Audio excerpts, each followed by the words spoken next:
I'm looking for you, you Occupy freaks with your glitter bombs. Bring it on! Bring on the glitter. Everything has changed. Everything has changed in the last few years. Conservatives used to take it, and we're not taking it anymore.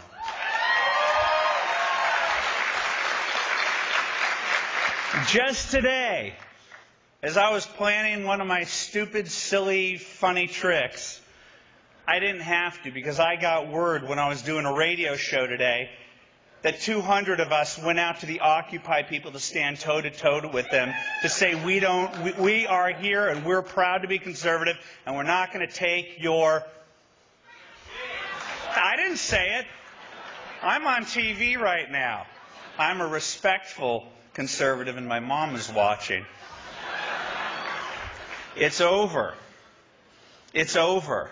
Right now, my Twitter feed is already calling me a big fat homosexual. Hello, children at home. No, your dad's not gay. That's how the left rolls. Everybody asks me, why do you retweet? Hey, why do you do that?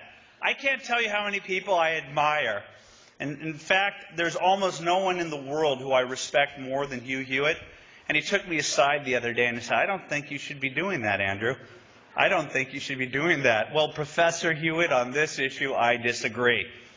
Because they've held over our heads with contempt the false narrative of their innate tolerance. The least tolerant people you will ever meet in your entire lives. I know it. I live it every single day. And I retweet it to remind them that I know exactly who they are.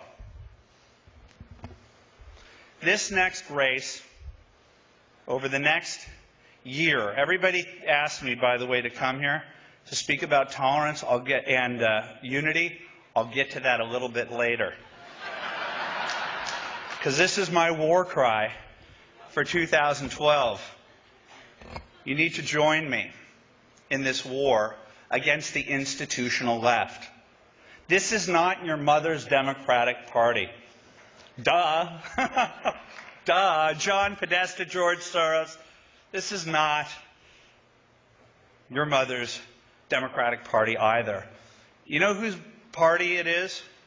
Well, just this Sunday, thanks to Tucker Carlson, thank you, Tucker, I had the chance of a lifetime to spend an enchanting evening with Bill Ayers and Bernadine Dorn. A Super Bowl party from hell.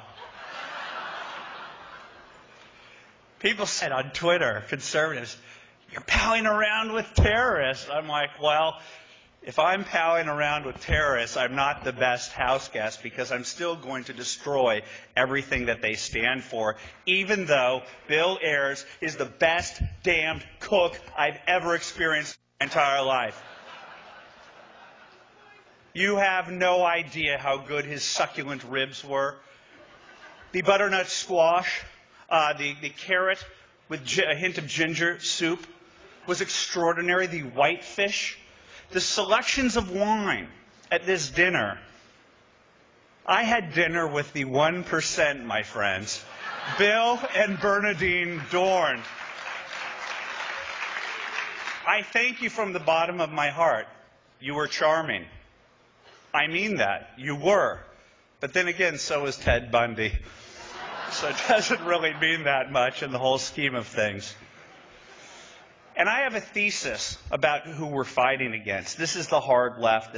I thought when I graduated from college in 1991, I thought that ponytail that I left in my humanities class, that silver ponytail, was just going to retire in the shady acres of academia and go on. I had no idea that these people were absolutely serious about the malarkey that they were teaching me, the post-structuralist, politically correct garbage. Unfortunately, in the year 2004, the radical left basically did a coup d'etat of the Democratic Party and basically kicked a person that 4 years before was called the standard bearer of decency in the Democratic Party, and that was Joe Lieberman. That was over. That was the end of the Democratic Party, and after the 2010 election cycle, the DLC went under. It's over. There's no such thing as a moderate Democrat. And so what do we get now in Barack Obama? Well, I've got videos, by the way. This election, we're going to vet him. I've got videos. This election, we're going to vet him from his college days to show you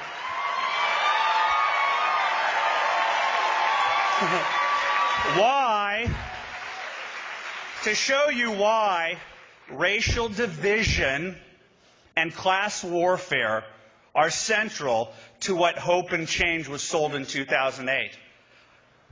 The videos are going to come out. The narrative is going to come out that Barack Obama met a bunch of silver ponytails back in the 1980s, like Bill and Bernadine Dorn, who, equally radical, said one day we're going to have the presidency, and the rest of us slept while they plotted and they plotted and they plotted, and they oversaw hundreds of millions of dollars in the Annenberg Challenge, and they had real money from real capitalists who gave it on to their children and their children's children, and then they become communists. We got to work on that. We got to work on that. That's a parenthesis. Barack Obama is a radical. We should not be afraid to say that. Okay?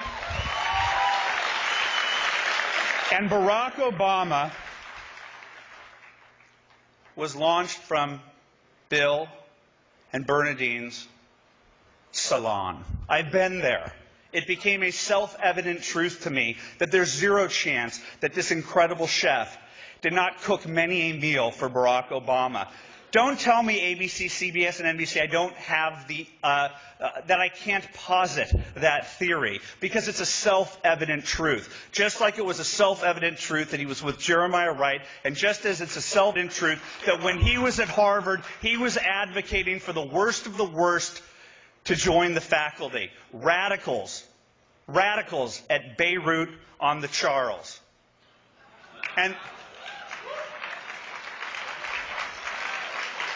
And that is who's in the White House, and that's who's outside right now telling you you don't have a right to be here, and who would squelch your free speech just as easily they do at Harvard, Vassar, Yale, Wesleyan. They're a bunch of totalitarian freaks.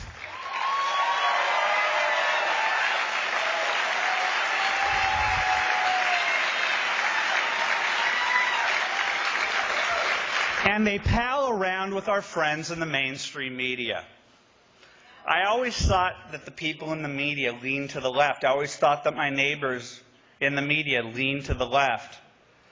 But when they act like a provost at a politically correct university and tell people to shut up, I don't think that they're no longer can they be called objective journalists. They're playing for the other side. They've been part of demonizing good and decent people. They tried to defeat the Tea Party, and when they failed, just like their desire to create a Rush Limbaugh and it failed at Air America, they want what they can't have, and they try to recreate it. They wanted their Tea Party, and what did they create? They created the Occupy movement. What is the Occupy movement, you ask? It's a natural, organic group of people. You've never seen these people before in your life. Wait a sec. These exact people protested against you at the GOP Welcoming Committee in 2008, and two of them were arrested for planting trying to use Molotov cocktails against the police.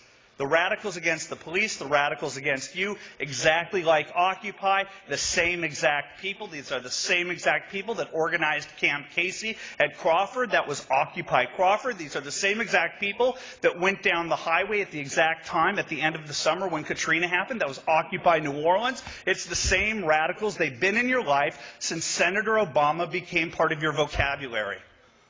They are at war with you. And they attack you, and they throw eggs at you, and guess what? The media looks the other way. You're domestic terrorists, you know. Janet Napolitano warned me about that. Yet when this group emerged, what happened? They exhibited traits that I'll probably get Worst Person of the Year on a certain show.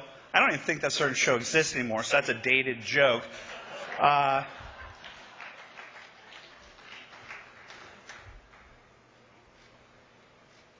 These people,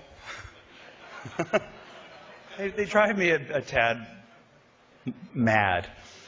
Bernadine Dorn, as we ended our dinner, said something very important, because she kept talking about the anti-war movement.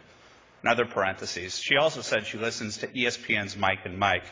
End parenthesis. Take that what you will. And this is my thesis, that the anti-war movement was never about anti-war. It was a Saul Alinsky community organizing tool to get Barack Obama and the left elected. It went away immediately. And the mainstream media created a narrative called The Story of the Year, Time magazine, but they will not tell you the true story of what happened.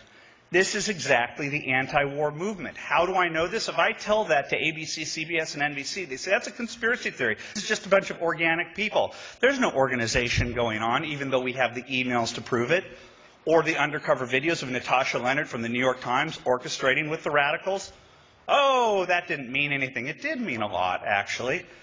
Bernadine Dorn told me while at our lovely dinner, when I was snarkily pointing out to her, whatever happened to the anti-war movement? And she let loose an affirmation of everything I know to be true. She says, well, that's not true.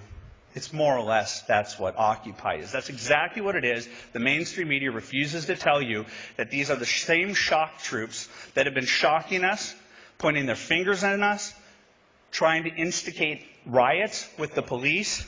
These people are the definition of un-American. So you want a unity speech? You want a unity speech? I'll give you a unity speech. I don't care who our candidate is, and I haven't since the beginning of this. I haven't. Ask not what the candidate can do for you. Ask what you can do for the candidate. And that's what the Tea Party is. We are there to confront them on behalf of our candidate.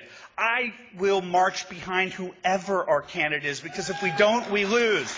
There are two paths. There are two paths. One is America, and the other one is Occupy. One is America, the other one is Occupy. And I don't care. Along the way, and I'm not a candidate, I'm never going to be a candidate, I'm just a goofball from Los Angeles who wears goofy shoes, promised people I would shave, didn't, promised to take a shower, I got too caught up talking to everybody, and here I am, kind of a mess, but kind of excited to be here. Because over the last 3 years, I've realized that the Republican Party and the conservative movement is not what ABC and CBS puts on the screen. They try to portray you in the worst possible light. And when I walk through CPAC, or I travel the United States to meet people in the Tea Party who care, black, white, gay, and straight, anyone that's willing to stand next to me to fight the progressive left, I will be in that bunker. And if you're not in that bunker because you're not satisfied with this candidate, more than shame on you, you're on the other side.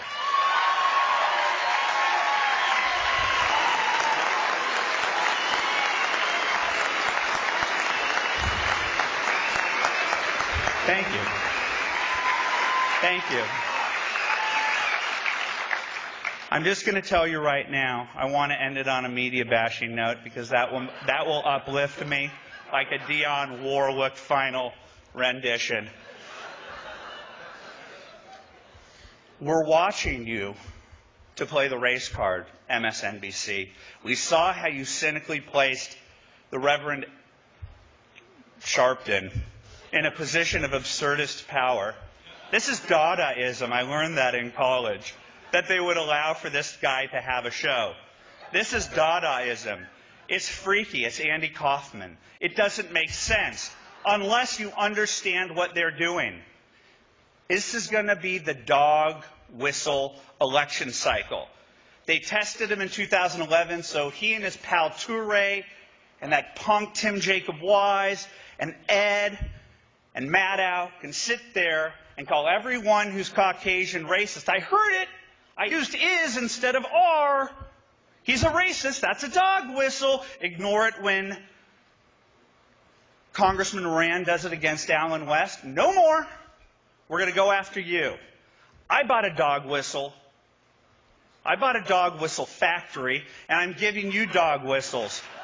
And we're going to listen to every word that comes out of your mouth, and we're going to hold you to the same standard that you hold to us, which is an impossible one, and you're going to have a hell of a time in 2012 because America has finally awoken to your Saul Alinsky bullshit tactics, and we're coming to get you. Thank you very much.